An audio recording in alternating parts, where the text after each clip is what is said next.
Balandi à micro du pasteur Bobo, partout où vous êtes, à travers le monde, d'autres possibles mbote, aux amis, actualité compliquée, actualité au bout c'est non auza linga la facilité, auza actualité à PTT, tobengango actualité compliquée, c'est beaucoup plus pour bato basi bakoli, bato bakembi, bato bali ko comprendre des politiques, awa to sala gande partage. To barandiga de to baka uza autoroute, wali ko tamsa mutuka malembe okoma ndako. Quand on a le micro de pasteur Bobote, il y a la cima, la table écouteur, au perturbé, montant aussi, motokate, aux amis, actualité compliquée, au qui moutou pas si maramba Congo, mais là d'Afalga, mais là aspirine, ce que mon tuer les qui se passe si makasi, mais là nérophène, et le bas la monta, l'itabembo, libé qui a le bas, ce que mon tuer les qui passe si pesant, on met les nérophène et apaiser moutou. Toye malamoko, na mboko la biso Congo, boza ebele, bozo zela biso, tout sans permission pour vous arroser la biso. Mais to bandi malamoko ba kamuna sapu na katanga de kabako kamwa ba kamuna sapu na katanga kamuna sapu et comme on a combo mututu ali kusala lengo so alinga sala makambo alinga boma alinga bebisa azu étiquette ya kamuna sapu tana makambo de la kasai tilelo za de kambo ya somo de kambo ya somo makila ya bana Congo esopani na ndenge moko ya kusanante et comme même na niveau ya ba FARDC c'est la grosse opération na bango balati na boka bilamba rouge na moto ba bika kamuna sapu même vidéo et maki vidéo ya deux émissaires américains na suédoise tilelo bazo baté na la bomba bango mais la mère mène de la Congo batno so baboki no kamuna sapu donc kamuna sapu na katanga to monde qui lelo déjà est comme déjà clair il va connaître nenga élection et kosalama sans le Kassai surtout ni élection za na néo. En tout cas, le président a signé à l'objet clairement que Salama sans le Kassai pour être perturbé, Mboulou Salamaki, dont on a signé, mon père a but à Bakamoun, ça poserait pour perturber l'élection et Salamate. Donc, c'est vraiment clair. Sur l'élection et Salama, allez, tout respecter encore à Saint-Sylvestre, ton imato que l'élection sans Kassai. Aujourd'hui, qu'il y a élection sans Kassai. Le principal parti opposition dans ces abats fief il y a eu des pièces voir et quelle maille botolarane makamango zadi mais batikité kamuna sapu na katanga dans si même le lot jeune Afrique a relayé kamuna sapu na katanga donc bazo lukanini baningini donc élection et cela sans katanga sans Kassai beau comprendre et vous allez ningini katanga mboko ya Moïse Katumbi Kassai fief ya Tshisekedi wa Mulumba donc tout a été bien calculé préparé tout éviter en tout cas mais tout belé analyse belé tout a été bien préparé pour te Kabila à la poussa alors on a pouvoir te Kabila pour ça clique à pouvoir te qui tu on a les lengi pesa et qui tu on a et zalaka elengi ezali pasi likambo ya mboka la biso Congo to ba toujours likambo mboka la biso Congo et puis ça ka pasi et puis ça ka mawa penza et puis ça ka mawa to kima moko na bon polémique ça milelo dans actualité compliquée to moli to ba toujours que Kabila tilelo na ntika kolobate ouvertement azobo ya nzoto ya Tshisekedi ezongo la Congo mais moi bakali pesa maka yemoko le bala interne na congrès azaki na congrès devant congrès battu se réunit deux chambres avec clairement elle s'est bomba tellement une disciplinance pour la Etienne Tshisekedi wa Mulumba à tel qu'il y a président à la souci à Tshisekedi wa Mulumba nous autres naïe tout peur de grandes idées on a boy mais na cessé bakali les opé ça mati le famille biologique na gouvernement congolais na le baokanité famille politique petit le bazo qu'on a raté une des places avec une stratégie à provocation stratégie à toujours dans les autres lanko les 12 heures bodingate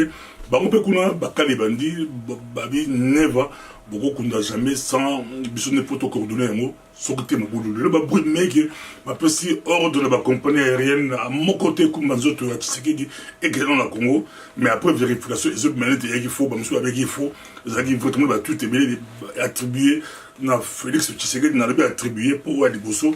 et bien Mike ils étaient donc tu éviter ce qui compte naïe moi que c'est tout le monde qui la conférence de presse sur la Bruxelles il y a Bakad il y a Europe tout le monde c'est contre Félix ils a piraté question on a toujours réponse présentée. Mais bah, vrai faux compte à Félix, c'est on aura tous les jours. Hein. Et puis ça va un message plus ou moins contradictoire. Mais tout le monde, bah, quand mon et le but est message, on les a faux, message à la compagnie aérienne, peut-être on va vérifier. Et ça le côté. Mais c'est compliqué, c'est compliqué. Gouvernement, Tilelo, Azodinga, présenté, et Bani qui va Azodinga la bonté. Tshisekedi ba kundere ba honneur, Tshisekedi azonga la ba honneur, de ton bras de fer, voilà, ils ont makasi entre familles biologiques. Na gouvernement entre OTP na katurana na katabango famille politique peut éviter na azotir ba ficelle c'est un peu compliqué colonel Alamba oya sambisa ba bato aboma Laurent Désiré Kabila il autokufa ba lobby crise cardiaque azaki na bien la prison a piqué crise cardiaque batmuso alobi basala autopsie balande dango mais ata bosa autopsie bosa dango wapi et kozala nini mais colonel Alamba yi a kufi na rasi azali mutoyo a mataka la période de Kabila père mais après à ça mon bébé belé à ça mon bébé belé il pas bon asus batu à côté de prison procès en paix où il y a sam batu ya samedi saka yi la bango bakuto na la prison yi la ba edika peine ba la prison à Koufi, appliqué crise cardiaque, de éviter cela, mort politique, aux années, pourquoi à Koufalelo, bon, il repose la crise cardiaque à solo, mais à une actualité compliquée, bon réfléchir, bon talent,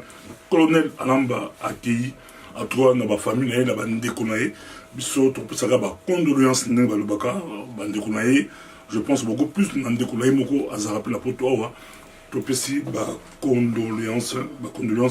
dans la famille, ou voilà. Polémique les amakasi dans les réseaux sociaux aujourd'hui les réseaux sociaux polémique les amakasi du colonel Aliwa ya Alamba bamsou alobi aza criminel bamsou alobi aza la droit banquette et salement parce que Aliwa naie eza un peu mon boulot nasi lelo to yambaki honoré Mbanda Nzambo ko atumba di Kambuya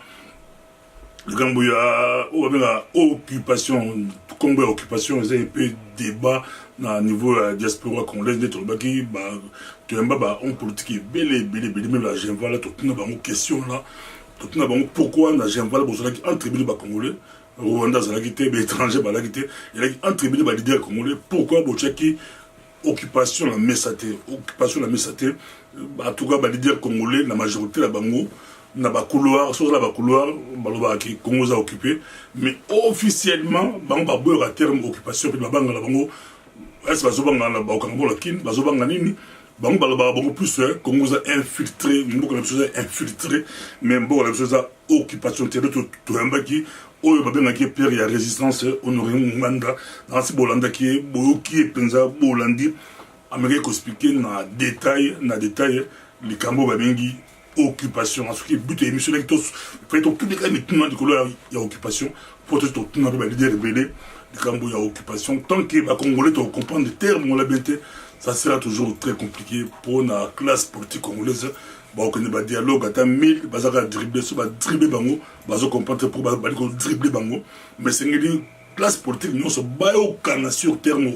occupation est-ce que ça occupé to occupé te celui ba congolais ba bentelo classe politique biso non so to okani soit to lobi à toi to vérifier to landi ngo Congo za occupé te Congo za bo so to ndimi que za occupé to luka solution ngo ya occupation comment ba ko Congo Congo na occupation c'est qui micro du pasteur Bobo to ndaki boza ibele bo so affaire Guégué et son information affaire Guégué ils aussi la tête, ils ont aussi la tête. Donc, les bandes de relations, Moïse Mbi, devant presse congolaise, conférence de presse, Nathan Gabino et puis la radio Okapi, Yembi a lobby, un petit groupe de personnes rapporte que j'ai prononcé autre nom à la place de Jésus. Je ne me dérange pas. Quand j'ai appris ce que les gens rapportaient, j'ai appelé mon ingénieur de son et je lui ai demandé d'isoler les sons de mes paroles. Mais quand j'ai effectivement entendu Jésus, je me suis posé la question de savoir comment ces gens entendaient autre chose. Je me suis dit par la suite, c'est lui qui a besoin d'attendre réellement ce que moi j'ai dit, attendra Jésus. Mais si la personne a sa propre image Elle attendra ce que les autres prononcent. Que Dieu bénisse ceux qui font ces choses, affirme Moïse Mbi. Donc, polémique, on a, ils ont aussi la terre, polémique, on a, côté de choses, ils ont buzz, ils ont la terre, CD à Moïse Mbi, ils ont côté Kama, donc on la mappa, ils ont bétama partout, on a fait partout, par-ci, par-là, mais polémique aussi la terre, et comme il y a humour, comme il y a comédie, comme il partout, en tout cas, ils ont battu, pasteur, ils ont très prudent. Pour prononcer Congo, il y a Jésus. Est-ce que Moïse Mbi est victime de jalousie? Parce que tout a été à émerger à Mati. Azo salaba plein. En tout cas, c'est de l'église comme azo église plein. Mais en tout cas, tout Kinshasa, ils ont la poteau partout. Polémique, ils ont la symbikisi, la magie, la mystique, la nini. Ago obligé de loyer moi c'est la conférence de presse avec la presse congolaise bayaki pour se bangonyo so bayaki